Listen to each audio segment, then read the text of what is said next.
Hello and welcome back to my channel. My name is Sasha and today I'm wrapping up the Owls Readathon. So for the month of April, it was the Owls Magical Readathon that I participated in. You might know about it, you might not. Anyway, here is my TBR video. You will see up on top here, and I will leave all the links down below to my vlogs and everything because I did vlog most of it. I was a bit slack the last couple weeks, but here is what I read for the month of April. I read 9 books, really exciting. I loved pretty much all of them. And let's just get into it. So to start off, I read The Forbidden Wish by Jessica Curry. This is a 5-star read for me. I loved it so much. It is an Aladdin retelling. It was mint. It was so good. It was a long time ago, so I'm just trying to think of what happened. I don't know why I liked it so much. Like, the genie is a female, and like the princess that Aladdin is like into, but not like, she was so badass. Like, I would really love a story from her point of view. I just think that'd be amazing, of her trying to become the monarch. I read The Forbidden Wish for the Ancient Runes prompt. For the Arithmancy prompt, I read Thor and Loki, The 10th Realm by Jason Aaron and Al Ewing. I loved the artwork in this. I loved Loki in this so much. I gave it 4 out of 5 stars because of Loki, basically. Loki made this awesome. Thor was just your typical headstrong male, thinks that no one else has any brains, like he's just all brawn, where Loki's like all brains, and those two work really well together. Thor was just a bit like bleh. But love this, and I love the artwork a lot, and I'm glad that my mama gave this comic to me. I really want to read the Loki books, the Loki comics, because I just think that Loki is amazing, and my love for him renewed while reading this graphic novel. And the next book I read was The Song of the Lioness Quartet. It was called Alana, the First Adventurer by Tamara Pierce. This was for the History of Magic prompt, which was read a book that was written 10 years ago, came out 10 years ago. This came out back in like the 90s. It actually came out in 1983, so it was a long while ago. It's almost 30 years now. Yeah, holy cow, that's crazy. No. In 1983, that's almost 40 years ago. Wow. This was still really good. I gave it 3 out of 5 stars. It is a middle grade. I loved Alana, and I love that Tamara Pierce actually wrote in Alana getting her first period. I thought that was amazing. I think that's why I have so much respect for this book. I cannot wait to read the other books in this series, just so then I can read her latest book that came out, because apparently it has a character from this book in it. And I think that's more young adult than this is middle grade. 3.5 out of 5 stars for this book. I really recommend reading this if you've got primary school kids. I think that they would really enjoy this because it does feature Alana going in training as a knight pretending to be a guy, and like that just brings back all those like Milan vibes for me, but it's definitely not Milan. It's medieval, and it's brilliant. The next book I read was Girls of Paper and Fire by Natasha Nagan. This was for the prompt Transfiguration, which was read a book with red on the cover. Girls of Paper and Fire was a solid 4 out of 5 stars for me, just because there was just something that didn't really quite tick over on that line, like up to 5 stars. Like, it was such a good story. I really do recommend reading this. There is like trigger warning, content warning for like rape and abuse, but I loved the romance in this so much. I didn't connect with the main character as well as I thought I would. She just was kind of annoying, but not that annoying that I won't read the next one. Like, I'm happy about the ending for this book. Like, if I'm not going to spoil it for you, but the ending for this book was really good. Cannot wait to see what will happen in the second book. The next book I read for astronomy, and the prompt was read a book with star in the title, and that was A Court of Frost and Starlight by Sarah J. Maas. It's basically Christmas smart. It's a Christmas story, but with lots of sexiness in it, and like, I just couldn't get out of my head.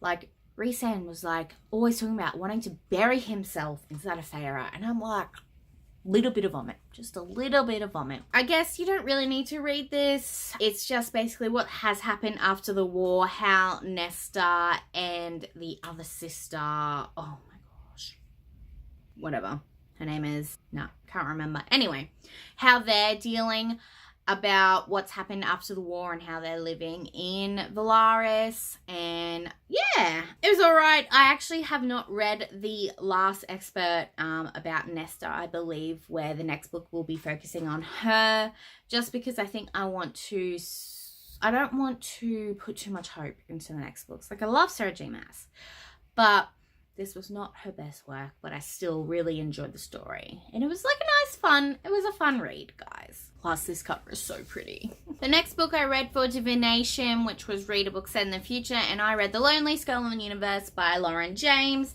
This book was so good. Like, it was really predictable, but I loved it. Like, this poor girl got catfished so hard, but because she's never lived in the real world, was born on this spaceship and grew up alone on this spaceship, so she has no idea what real people are like.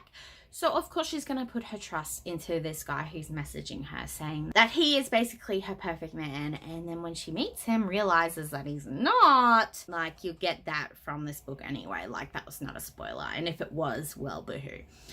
I like this book. I believe I gave it 4 out of 5 stars just because I think I did read it in one day. I love that for me. And this cover is really pretty. And it's a nice fluffy read, like, and it's sci-fi. Like, it's sci-fi, but it's not like do your head in sci-fi. You know how like some sci-fi books, they talk about all the different, like, there's different lingo and you have no idea what's going on, where this one was, it was nice and fluffy and easy to read, and a solid 4 out of 5 stars this was.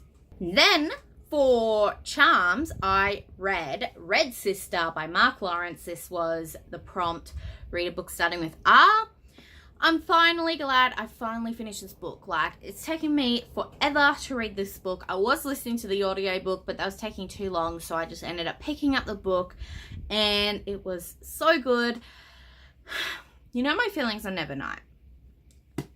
Nona Grey is what I wanted Mia Corvia to be. Like, everyone was building up Mia. Nona is that person. Nona is badass. She does not give a stuff, and she's got this cool, like, Wolverine invisible claws, which is really cool. Anyway, Red Sister, amazing high fantasy. You've got badass nuns, guys. Like, what else could you want?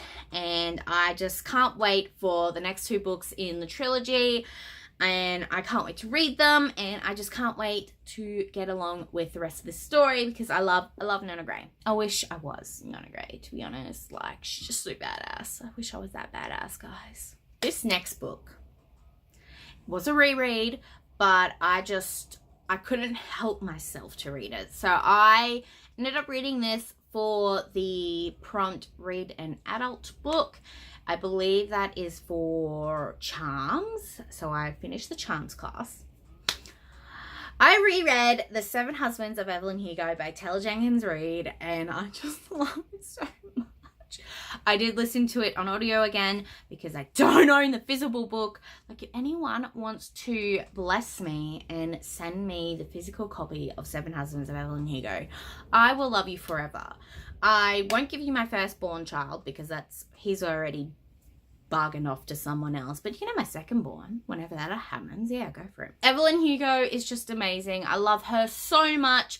I also hate her because of who she is, but I just can't believe Taylor Jenkins Reid just likes to write dislikable characters. Like, you're not supposed to like them, but you love them with all of your heart. And because I knew what was happening, like, I just was reading it in a different light, and I really encourage everyone to reread 7 Husbands of Evelyn Hugo just to, like, read it in a different perspective and still just be mind blown because I love it so much. The last book I read for the Ours Magical Readathon was for the prompt Herbology, which is read a book with plants on the cover, and I read The Kiss of Deception by Mary E. Pearson. This is your classic princess runs away love triangle sort of book, but it was such a good read. Like, I probably would have enjoyed it more ages ago, when I hadn't read all these other books, because this is probably your typical YA it was back in the day when love triangles was all the rage. But I don't know if I was supposed to know who the assassin and or the prince was, but I kind of figured it out, which I was like, here, look at me. I was thoroughly surprised by this book because I didn't know if I was actually gonna like it, but I did. So I'm hoping to get the next 2 books soon so that I can finish up this story. It did give me Name of the Wind vibes. I don't know, because she was working in an inn. That's probably all that it was, but it's so floppy. I believe I gave this 3 out of 5 stars just because it was enjoyable, but it wasn't like, I love this book. I'm all here for the prince. I am team prince. That's all I'm gonna say. So these are all the books that I read for the Owls Magical Readathon. I am so glad that I read all of them and finally got some books knocked off my TBR, because there's a lot of books on my TBR. Let me know what you read for the Owls Magical Readathon down below. If you didn't participate in Owls, that's okay. What did you read in April? Did you read good books? I hope so. I hope none of you read books that you did not like, because why would you do that to yourself? Okay, I don't understand. But I am really glad that I finally participated in this. I cannot wait for the notes. Still don't know what I'm going to go for, what career I'm gonna go for, but I think I've got a couple different careers laid out for me that I can go for if I want to, because of reading charms. I don't think if I didn't participate in charms, then maybe my career lodgings wouldn't have been that set in stone. I don't know what I'm trying to say. If you like this video, give it a thumbs up and subscribe if you'd like to see more. Add me on Goodreads, Twitter, and Instagram. They are all at sashreads if you want to be my friend. Thank you so much for watching, and I hope you have a good rest of your day. Bye!